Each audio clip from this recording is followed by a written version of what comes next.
Hello everyone. In the previous lecture, we discussed about the Jordan symbols, which we are going to use in our DFD, right? Before designing the DFD, today we will discuss the rules. That there are some rules which we have to follow when we design the DFD. So let's see what are these rules. So these rules are basically regarding the naming convention. So first, about the naming convention. So just make sure that when you write the name of the process means what? This. Inside the circle, we have to write the name of the process. So just make sure that your process name should be verb plus object. For example, if it is the process to validate the account, then the name should be validate account.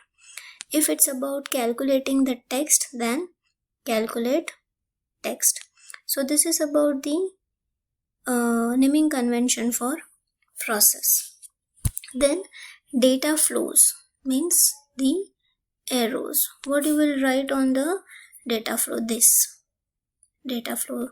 When you draw the arrow, you have to write the data flow. So for that, it should be adjective plus object, right? So noun phrase, normally we call it like what you are doing. So it's a payment flow, or you are doing the verification, or you are just getting the detail from the database, or you are acknowledging for something.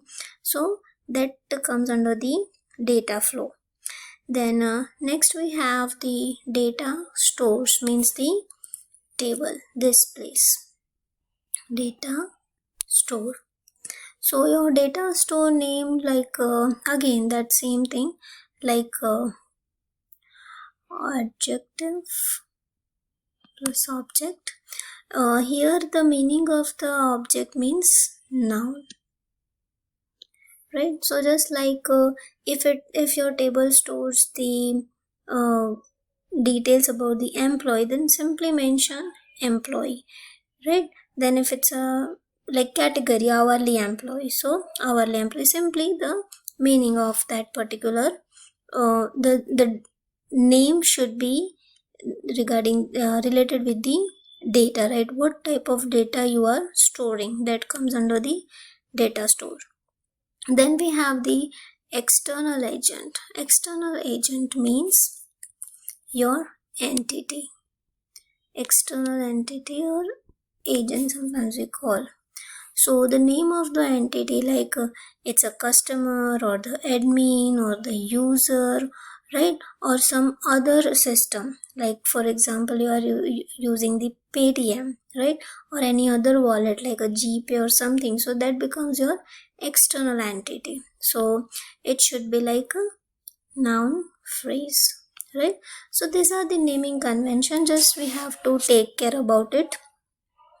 Then other rule says that your DFD should be accurately represents the system, means when anyone sees your DFD, it should be accurate, everything should be there, and anyone can understand that what actually you are doing in the system, or how actually data flowing from one module to the another. Then it should be balanced, that we will discuss when we will draw the DFD. What is the meaning of balanced DFD? Consistent means what? Like at the first level, suppose you have given some name like a customer, so this customer name should be consistent throughout the DFD. All the names should be consistent, and of course readable, right? It should be easy to read, or it should be meaningful. These are the so our first naming convention, then some other thing, and then we have the rules by type. Rules by type means what? Like process, so must have both inputs and outputs, right? That we will see in the next slide. At least one output must be different data flow, like has only one direction, cannot return directly to the process. This points we will go discuss in the next slide. So this is about the DFD rules, right? Okay, it's very easy and simple, and once you start doing this, it will be easy for you. So after that you won't need to remember all these things.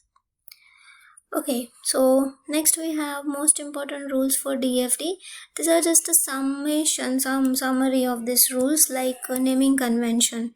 If you want to remember it, process. So process should be a strong verb. If it's a data flow, it should be noun. If it's a data store, it should be noun. If it's external entity, it should be noun, right? So when we were discussing this, like this object and right, this one object and this adjective, sometimes we add the adjective. For example, employee is an object, employee, but what type of employee? On a hourly based employee, so hourly becomes the adjective.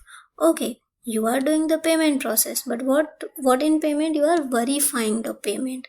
So in certain cases you can use the adjective with the noun, as we know that here object means noun, right? Okay, so you just need to remember the process name should be verb, rest of all is noun.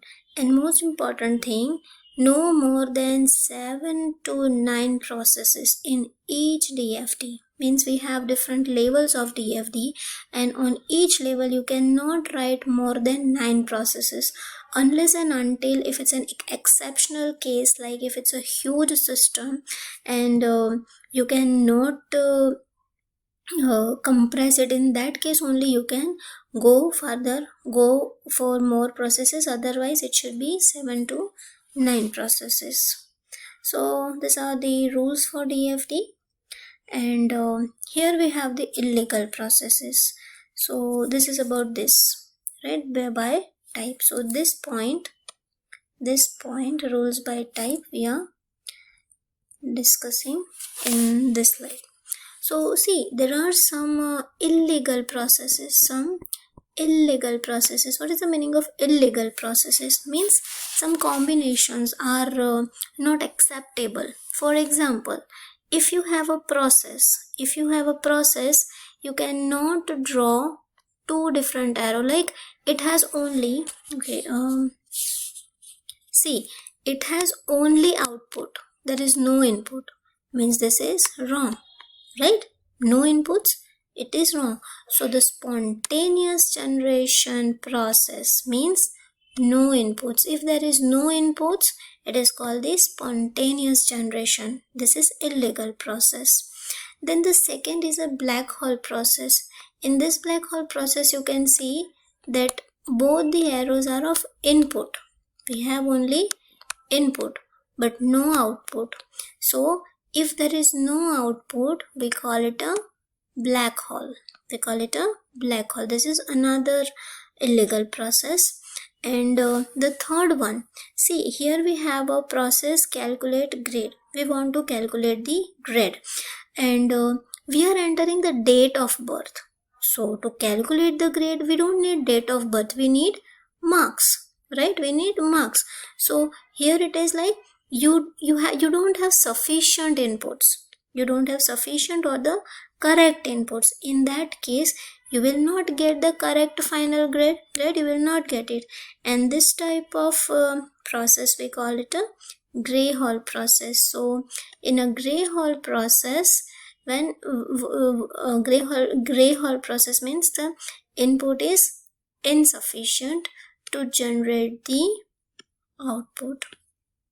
So this is about the illegal processes. You are not supposed to use, or you are not supposed to draw this type of this type of processes. Like input should be there, right? If there is a output, if there is an output, this is your output. Okay, let me use another color.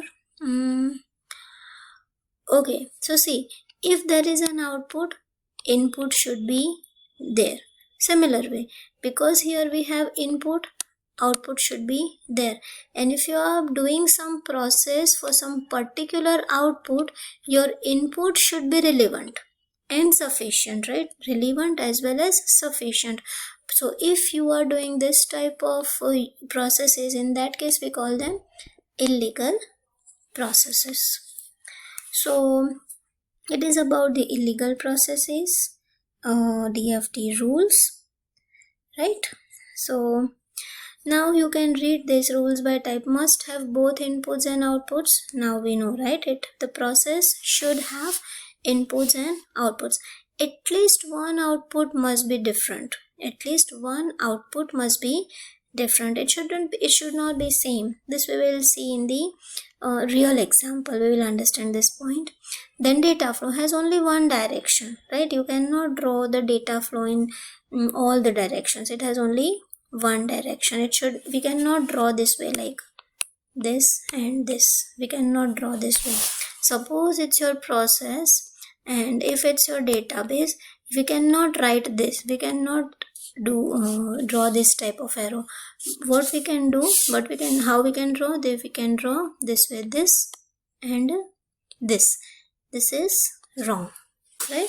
So has only one direction and cannot return directly to the process. We cannot write anything directly to the process, and data must be moved via process only. It is like for example, here we have entity like a customer, right? Here let's say we have a customer, and this is your customer table. So you cannot directly draw this way, that customer details will be stored in the customer table. No, you have to first give the data to the process, and this process will give the data to the table, and then again this table will return something to this process, and this process will return something to the customer. It means what? Data must be moved via process only. You cannot directly make the communication between the entities and the database. Process should be there, right? So this is about the DFT rules and the illegal processes. Next we will discuss in the next session.